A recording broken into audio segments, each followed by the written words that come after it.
The carriage wheels crunched over the gravel road as Eleanor Marlowe leaned out of the window, staring at the fog-draped countryside.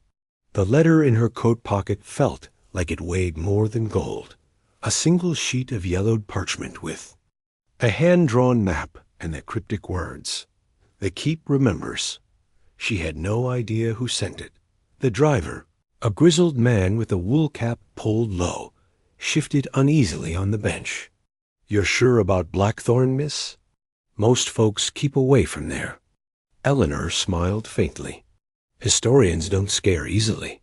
"That's not history up there," he muttered, flicking the reins. "That's a place that remembers what it shouldn't." The village of Ashcombe was little more than a cluster of stone cottages huddled beneath the shadow of the forest.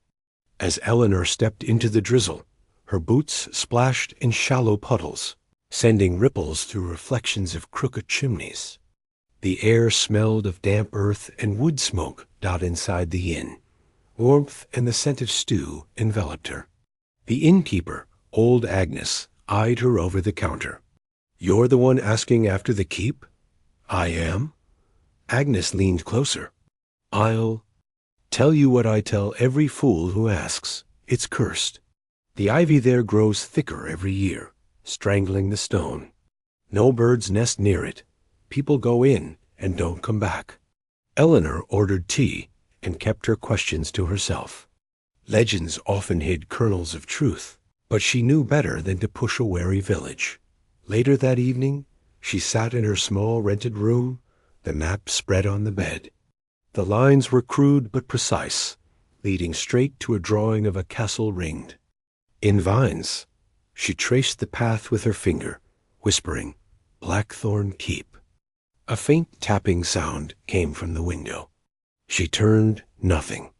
Then, just beyond the glass, a shadow flitted between the trees. Her pulse quickened. She opened the window and called, "Who's there?"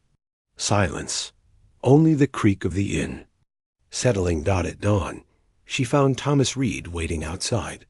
He was tall, with a craftsman's hands and a guarded expression. "You're heading for the keep, aren't you?" he asked. "I am. I'll take you as far as the gates, but no. Further." The forest path wound between ancient oaks, whose roots writhed over the soil like frozen snakes. The deeper they went, the quieter it became. Even the wind seemed reluctant to stir here. When the keep came into view, Eleanor stopped. It rose from the earth like something that had been waiting, a dark fortress of crumbling stone, its towers strangled by ivy, the courtyard choked with moss-covered benches and fountains long dry. The air was cool, heavy, and damp. Thomas hesitated. "It's been locked for 100 years." But the gate, wrought iron twisted into thorn shapes, stood wide open. Eleanor stepped past the open gates, her boots crunching over fallen leaves that had collected in the courtyard for decades. The place smelled of rain-soaked stone and rot. A bench lay half buried under a tangle of vines, its wood blackened with age. A dry fountain dominated the center, carved with strange reliefs of knights kneeling before a crowned figure. Time had worn the faces smooth, but she could still see their heads bowed in offering. "This is beautiful," she murmured, though her voice seemed swallowed by the heavy air. Thomas lingered by the gate, shifting his weight. "You've seen it. Now let's go. I haven't come this far to turn back." She moved toward the grate. Oak doors, their iron hinges streaked with rust. They resisted at first, but then, as if remembering, swung open with a groan that echoed through the hall beyond. Inside, the shadows clung thickly to the walls. The floor was littered with shards of fallen plaster, and dust motes hung motionless in the stale air. Eleanor ran her fingers over a tapestry so rotted it disintegrated at her touch. It depicted a banquet hall, but the guests were all shrouded figures. As she explored, faint music seemed to drift from above, a slow, mournful tune on some ancient stringed instrument. She froze, listening. Thomas heard it too. His eyes widened. "There's no one here," he whispered. "Then where is it coming from?" They followed the sound to a grand staircase. The steps creaked under their weight, but the music seemed to retreat as they climbed, pulling them onward. It led them to a library whose shelves sagged under the weight of decayed books. Most were unreadable, their ink blurred and pages brittle. But one journal lay untouched atop a desk, as though waiting. Eleanor brushed off the dust. Journal of Sir Aldrich Blackthorn. The entries began with mundane records, repairs to the battlements, harvest counts, but grew darker. The debt draws near. The Thorn King stirs. My bloodline alone cannot hold the keep much longer. If the heart is not returned, the vines will strangle us all. She read on, her breath quickening. The final entry was a smear of ink. The keeper must be found. A dull thud echoed through the room. Thomas turned. What was? From the corner of her eye, Eleanor saw a tapestry shift unnaturally. She pulled it aside, revealing a narrow stone passage descending into darkness. The air in the passage was colder, heavier. At the end, they found a small circular chamber. In its center stood a statue of a hooded knight, both hands extended to hold an empty stone box. The craftsmanship was exquisite, every seam of the armor carved with thorn motifs. Eleanor stepped closer. The floor beneath the statue seemed hollow. She knelt, pressing her ear to the stone.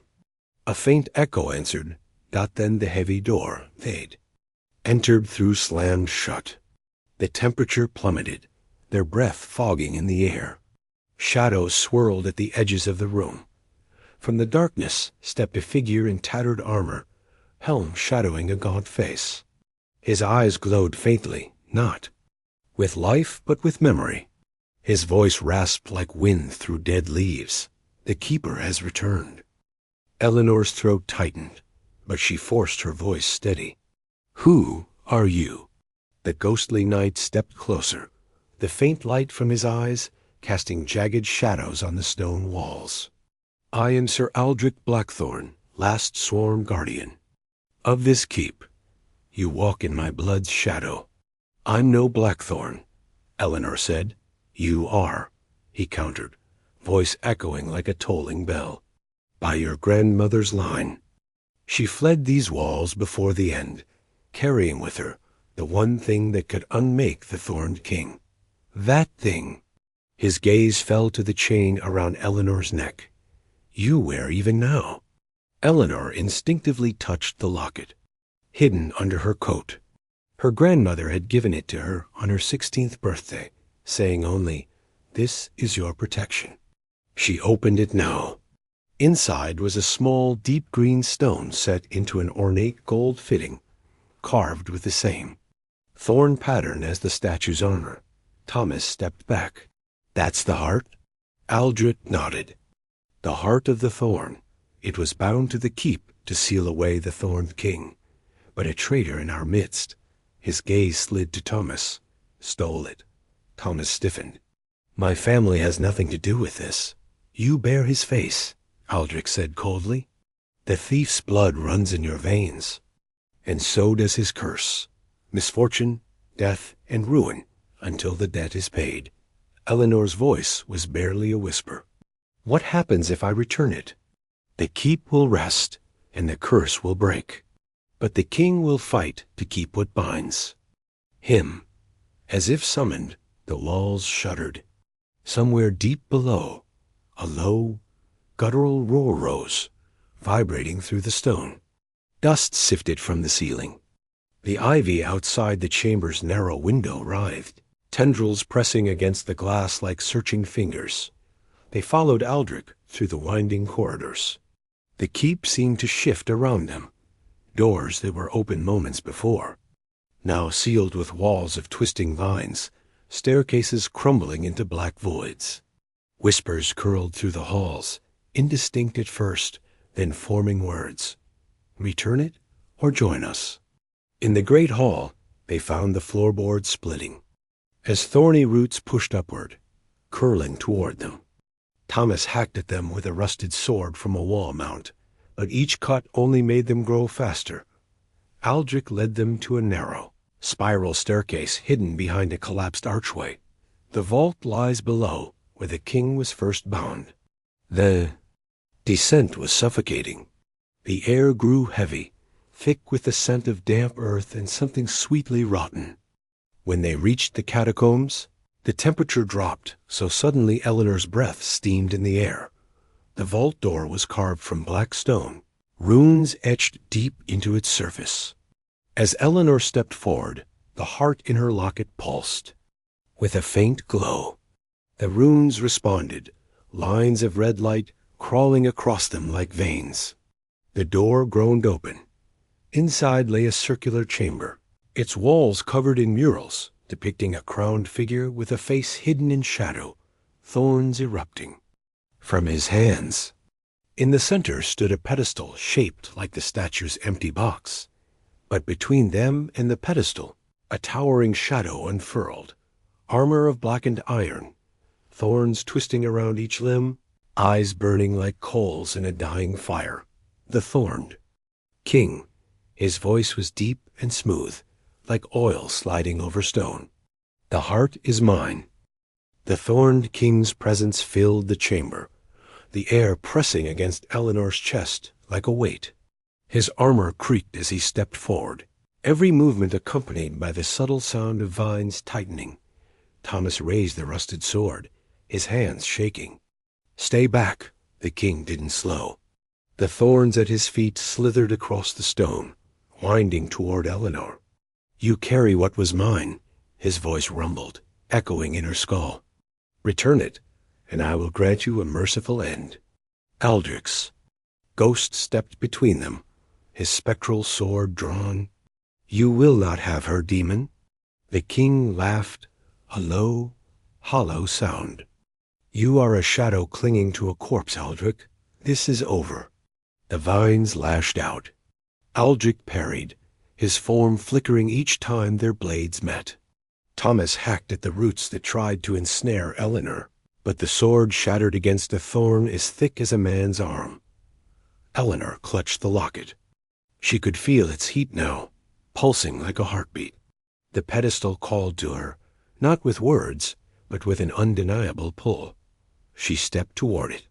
The vines surged to block her, but Thomas threw himself in their path, wrapping his arms around the largest root and shouting, "Go!" A thorn ripped across his shoulder, but he held on. The king's shadow loomed over her. "Do you think you can bind me again, child? I am older than your blood, older than your walls. You will rot here with me." Eleanor thought of her grandmother's quiet strength, of the letter that brought her here, of the generations trapped by this curse. She tore the chain from her neck and placed the heart into the stone box dot the moment it touched the pedestal. Light exploded outward, searing through the chamber. The vines shrieked, not with sound, but with a psychic wail that made her bones ache. The king staggered, thorns unraveling from his limbs as the light burned through him. Aldrich drove his spectral blade into the king's chest. "Begone!" he roared. The Thorned King howled, his form collapsing into drifting ash.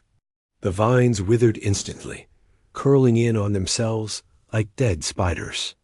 The murals on the walls cracked and crumbled, the oppressive weight in the air lifting.